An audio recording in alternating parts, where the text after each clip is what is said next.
Brought to you by Chuhai Labs, Curse to Golf sees you playing as a legendary golfer. However, in the middle of a golfing tournament, lightning strikes him and turns him into a ghost as he awakens in golf purgatory. Here, he meets a Scotsman, who reveals a path to come back to life. The golfer must clear a purgatory golf tournament and beat various other cursed golfers, so he sets out to clear these 18 courses with his special golf club or risk being cursed to reign in golf purgatory forever.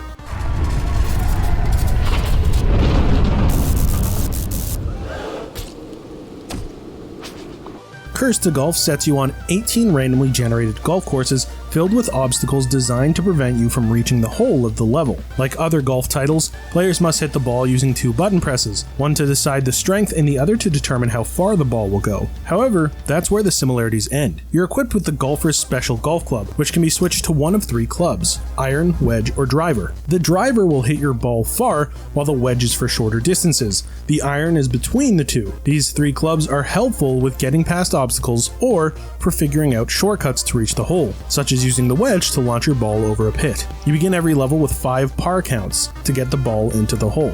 However, there are idols found around the map that will increase the par. There are 2 types of idols, gold and silver. The gold idol, upon being hit, will give you 4 extra par, while the silver idol will only give you 2. During gameplay, you'll obtain the ability to spin your ball so you can land it away from obstacles and onto a safe spot. To activate spin, you must repeatedly click when you hit your ball before pushing it in the direction you want it to go, such as left or right. Ace cards are given to you by the Scotsman or by driving into chests throughout the tournament. These can give you more turns or abilities to stop the ball mid-air or summon a ball that blows up TNT obstacles without wasting a turn. However, due to poorly timed hits and obstacles, getting through each course isn't easy, even with the ace cards. If you lose, you're sent back to the bottom of the tournament map and must restart the course from the beginning, losing the money you got in the process and some ace cards. This can be pretty frustrating depending on how far you got in the tournament, only for a setback to cause you to start from scratch. This is especially true if you lose after you accidentally hit a ball against the wall, and it bounces right back to your position. Completing a level grants coins, which you can spend at Eternity, a store owned by the Scotsman,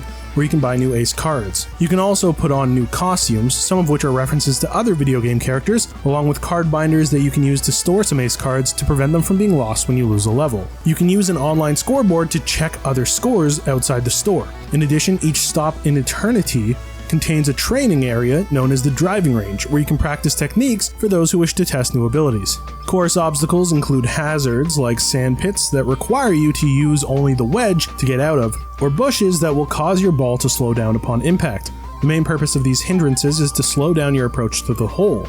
Other obstacles that can be found are lakes and TNT, which are always placed in a way that can easily cause you to lose a turn. On the other hand, some obstacles help you get past the level, such as fans or teleporters that can bring your ball from one part of the level to the other.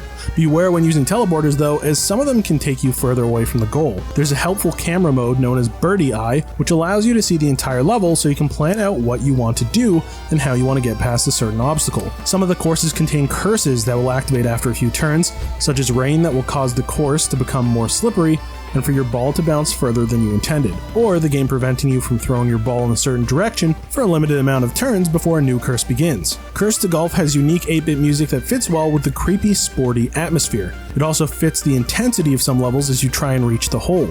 In addition, the pixel visuals provide a darkly colorful experience as you navigate the courses. Sadly, Curse to Golf has a multitude of glitches, and the game loop comes off as wildly unfair. The haphazard nature of the generated courses makes small mistakes frustrating as you're sent back with little to no incentives to keep you coming back. The game comes off as a novelty that you'll play a few times, but progress is lost so easily that your time never feels rewarded. There's a decent level of challenge, but too much feels like it's fighting against you on your road to revival, so you can't help but want to play something else. Curse to Golf has so many good ideas that never truly come together. I never really cared about the story. All I was left with was a zany roguelike golf game. Random glitches aside, I couldn't help but feel cheated no matter how much time I invested. Still, it's undeniably clever, and the puzzle nature of the courses will have you mastering your form to get through purgatory as quickly as possible.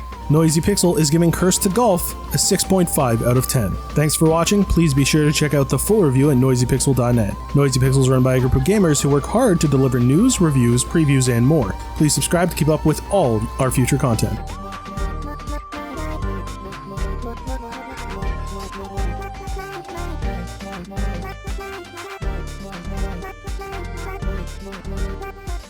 Noisy Pixel.